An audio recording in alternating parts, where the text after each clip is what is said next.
¿Te has subido alguna vez a un avión y has sentido que algo faltaba? Algo que antes era común y ahora simplemente no existe. Estoy hablando de los trirreactores, esos gigantes con un motor en la cola que dominaron los cielos durante décadas y ahora han desaparecido casi por completo. Bienvenidos a Aeroplanet, donde los misterios de la aviación toman vuelo. Soy Carlos Vega. Y hoy te voy a revelar la verdadera historia detrás de la extinción de los aviones de 3 motores. Suscríbete ahora y activa la campana, porque lo que estás a punto de descubrir cambiará para siempre tu forma de ver los cielos. Imagina que estás en 1968. La Guerra Fría está en pleno apogeo, los Beatles están en la cima de su carrera y la aviación comercial está experimentando una revolución sin precedentes. Miles de personas quieren volar más lejos, más rápido y más cómodo que nunca antes. El problema es que en aquella época existía una regla que hoy pocos conocen: la regla de los 60 minutos. Esta norma, impuesta por las autoridades aeronáuticas, prohibía a los aviones bimotores alejarse más de 60 minutos de un aeropuerto de emergencia. ¿Por qué? Porque si uno de los dos motores fallaba, el avión necesitaba aterrizar rápidamente. Y si estabas cruzando el Atlántico o el Pacífico, estabas en serios problemas. La solución era volar con 4 motores, como el majestuoso Boeing 707 o el elegante DC-8. Eran seguros, confiables, pero consumían combustible como si no hubiera mañana.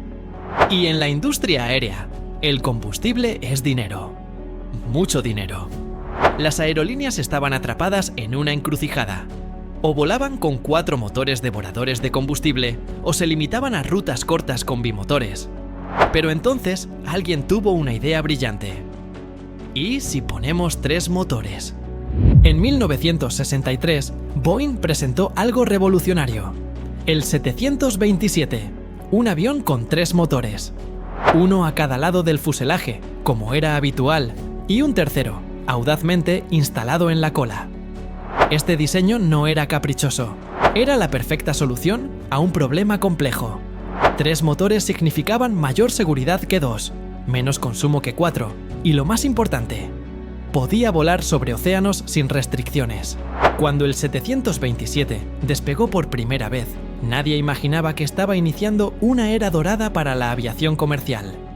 Los pasajeros lo adoraban por su comodidad, las aerolíneas por su flexibilidad, y los pilotos lo amaban por su potencia. El tercer motor en la cola le daba un empuje extra crítico para despegar de aeropuertos complicados.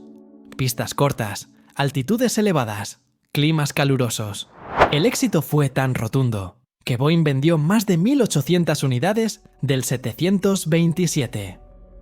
Pero esto era solo el principio de la revolución de los trirreactores. A principios de los años 70, mientras el mundo se recuperaba de la crisis del petróleo, 2 gigantes de la industria aeroespacial entraron en una batalla épica por dominar el mercado de los vuelos de larga distancia.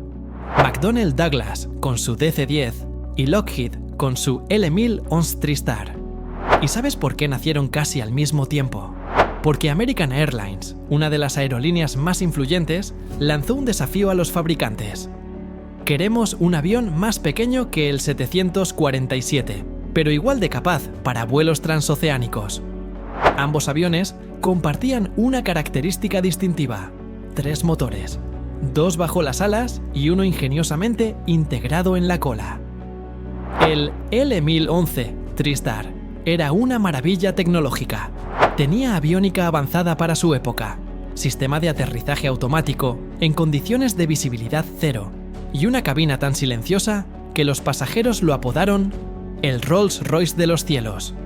Por otro lado, el DC-10 era extremadamente versátil. Podía servir tanto en rutas nacionales densas como en trayectos intercontinentales larguísimos. Los trirreactores parecían ser la solución perfecta, más eficientes que los cuatrimotores como el 747, pero sin las restricciones operativas de los bimotores.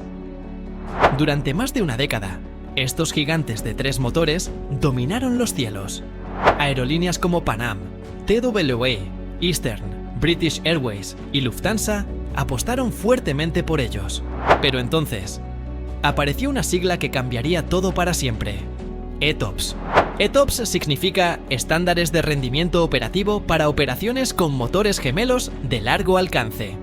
Un nombre complicado para un concepto simple: permitir que aviones con solo 2 motores vuelen lejos de aeropuertos de emergencia. Cuando ETOPS apareció en los años 80, representó un cambio radical en la filosofía de la aviación. Veamos los números. En 1985, la FAA aprobó vuelos ETOPS de hasta 120 minutos, lo que significaba que un avión bimotor podía volar hasta 2 horas lejos de cualquier aeropuerto alternativo. Para 1988, este límite se extendió a 180 minutos, y hoy, los aviones modernos como el Boeing 787 y el Airbus A350 tienen certificación ETOPS de hasta 370 minutos. Más de 6 horas. ¿Pero qué hizo posible este cambio? La respuesta es simple: los motores mejoraron dramáticamente. Los turbofanes modernos se volvieron tan confiables que la probabilidad de falla simultánea de ambos motores se volvió estadísticamente insignificante. Como dijo un ingeniero de Boeing, es más probable que te caiga un rayo mientras ganas la lotería. Para que entiendas la magnitud de esta evolución, un solo motor GE9X moderno, de los que lleva el Boeing 777X, genera 134.000 libras de empuje. Eso es más potencia que los 3 motores juntos de un DC-10. Esta revolución tecnológica dejó a los trirreactores en una posición incómoda. Su principal ventaja, la seguridad adicional de un tercer motor, ya no era necesaria. Y aquí viene lo interesante: ese tercer motor, tan distintivo y fotogénico, resultó ser su mayor debilidad. El motor en la cola, aunque visualmente impresionante, era un dolor de cabeza constante para ingenieros y mecánicos. El L1011 TriStar utilizaba un ingenioso conducto en forma de S para llevar el aire al motor central. Era una obra maestra de ingeniería, pero también era complejo, pesado y costoso de mantener. El DC-10 optó por un diseño más simple, con entrada de aire directa, pero esta configuración causaba problemas de estabilidad en ciertas condiciones de vuelo. Y ni hablemos de lo que significaba cambiar ese motor central. Ubicado a casi 10 metros del suelo, era un desafío logístico formidable. Un técnico de mantenimiento veterano me confesó: cambiar el motor de cola de un DC-10 tomaba días enteros de trabajo.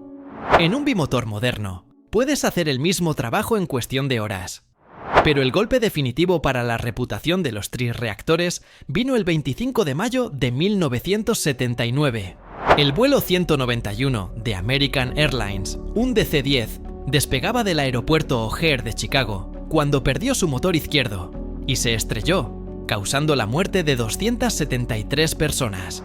Aunque la investigación posterior determinó que la causa principal fue un procedimiento de mantenimiento incorrecto y no un defecto inherente del diseño, el accidente encendió las alarmas sobre la complejidad de estos aviones. La imagen pública del DC-10 nunca se recuperó completamente y el apodo de ataúd volador persiguió al modelo durante años. Mientras tanto, los fabricantes empezaron a apostar fuertemente por los bimotores de nueva generación. Boeing lanzó el 767 en 1982 y Airbus respondió con el A310. Ambos eran bimotores diseñados específicamente para aprovechar las nuevas reglas ETOPS. La ecuación era simple: 2 motores significaban menos peso, menos resistencia aerodinámica, menos mantenimiento y, crucialmente, menos consumo de combustible. Los números no mienten. Un estudio comparativo mostró que un Boeing 767 consumía hasta un 30% menos de combustible que un L1011 TriStar en rutas similares. Y en la industria aérea, donde los márgenes son ajustados, esta diferencia podía significar rentabilidad o quiebra. Las aerolíneas comenzaron a abandonar sus flotas de trirreactores a favor de los nuevos y eficientes bimotores. British Airways, Singapore Airlines, United y American encabezaron esta transición. McDonnell Douglas intentó revitalizar el concepto con el MD-11, una versión mejorada del DC-10, pero fue demasiado poco y demasiado tarde. El modelo ni siquiera cumplió con sus propias promesas de rendimiento y se vendieron apenas unas 200 unidades. Boeing viendo hacia dónde soplaba el viento, apostó todo al desarrollo del 777, un bimotor de fuselaje ancho que podía hacer todo lo que hacían los trirreactores, pero con mayor eficiencia. Es fascinante pensar que durante décadas la percepción pública fue más motores, no tanques, más seguridad. La gente amaba el 747 con sus 4 motores porque les hacía sentir seguros. Cuando los trirreactores aparecieron, parecían una solución intermedia, ni tan gastadores como los cuatrimotores, ni tan arriesgados como los bimotores. Pero la realidad técnica era muy diferente. Los datos mostraban que los nuevos bimotores eran increíblemente confiables. El Boeing 777, por ejemplo, puede volar más de 100.000 horas sin experimentar una falla crítica de motor. Para ponerlo en perspectiva, eso equivale a volar continuamente durante más de 11 años sin problemas. Y el último clavo en el ataúd de los trirreactores fue la evolución en la mentalidad de los pasajeros. Antes de responderte la pregunta más importante sobre el futuro de estos aviones, necesito pedirte algo crucial. Dale like a este video y suscríbete al canal Aeroplanet, para que no te pierdas ningún detalle de nuestras investigaciones aeronáuticas. Si te estás preguntando por qué este cambio en las preferencias de las aerolíneas ocurrió tan rápidamente, la respuesta está en la psicología del consumidor. En los años 90, los pasajeros comenzaron a preocuparse menos por cuántos motores tenía el avión y más por las comodidades a bordo. Wi-Fi, entretenimiento en vuelo, espacio para las piernas y tarifas más bajas se convirtieron en los nuevos diferenciadores. Las aerolíneas lo sabían y apostaron por aviones que les permitieran ofrecer estas ventajas competitivas manteniendo costos bajos. Los trirreactores, con sus mayores costos operativos, simplemente no encajaban en esta nueva ecuación. FedEx, una de las últimas defensoras de los trirreactores, comenzó también a retirarlos gradualmente. El MD-11 es un avión fuerte y confiable, admitió un gerente de flota, pero los números ya no compensan. Para 2014, cuando KLM operó el último vuelo comercial de pasajeros con un MD-11, era evidente que una era había terminado. Los cielos ya pertenecían a los bimotores. Hoy, si caminas por el Mojave Air and Spaceport en California, verás las siluetas de decenas de DC-10 y L-1011 con la pintura despintada por el sol del desierto. Son monumentos silenciosos a una era de innovación que ya no existe. Algunos trirreactores sobreviven convertidos en cargueros, aviones cisterna, para combatir incendios o plataformas de prueba, pero la inmensa mayoría han sido desmantelados o esperan ese destino en cementerios de aviones. Y aunque los aviones modernos sean más eficientes, los pilotos que volaron estos trirreactores aún los recuerdan con nostalgia. El L-1011 era el avión más suave que volé en mi vida, me confesó un capitán jubilado. Los nuevos tienen eficiencia, pero no tienen alma. La era de los trirreactores fue relativamente corta en la historia de la aviación, apenas unos 40 años, pero su legado es innegable. Representaron una solución brillante para un problema específico de su tiempo. Nos enseñaron algo fundamental sobre la aviación comercial. Lo que hoy es esencial, mañana puede ser obsoleto. La industria aeronáutica nunca se detiene. ¿Podrían volver los trirreactores? La respuesta corta es muy poco probable. Dos motores grandes, eficientes y ultraconfiables siguen siendo la fórmula ganadora para la aviación comercial moderna. Incluso los gigantes cuatrimotores, como el A380 y el 747, están siendo retirados en favor de bimotores más eficientes como el 787 Dreamliner y el A350. Sin embargo, hay un escenario donde podríamos ver renacer algo similar al concepto del trirreactor: la aviación supersónica comercial. Proyectos como el Boom Overture están explorando configuraciones con múltiples motores para lograr vuelos supersónicos eficientes. No sería exactamente un regreso a los trirreactores clásicos, pero podría representar una evolución del concepto. Lo que es seguro es que el futuro de la aviación comercial apunta hacia mayor eficiencia energética. Ya estamos viendo los primeros pasos hacia la propulsión híbrida eléctrica, y, eventualmente, hacia aviones completamente eléctricos para rutas cortas. Quizás en unas décadas, los pasajeros del futuro mirarán nuestros aviones actuales con la misma nostalgia con la que hoy recordamos a los trirreactores, preguntándose cómo podíamos volar con algo tan primitivo como un motor de combustión. Pero por ahora, cada vez que veas un avión moderno con dos enormes motores suspendidos bajo sus alas, recuerda que su existencia fue posible gracias a los pioneros de 3 motores que abrieron el camino. Ver uno de esos aviones con el motor en la cola hoy es como contemplar un fósil viviente, un recordatorio de una época en que los ingenieros aeronáuticos se atrevieron a soñar en grande y a desafiar convenciones. El Boeing 727, el DC-10 y el L-1011 TriStar no fueron simplemente aviones. Fueron capítulos importantes en la historia de cómo los humanos conquistamos los cielos.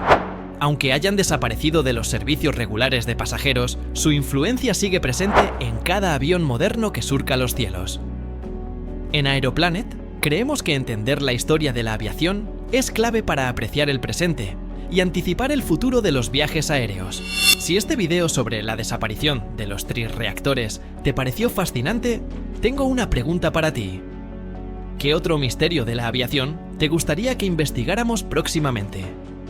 ¿El accidente del Concorde? ¿Por qué el A380 fracasó comercialmente?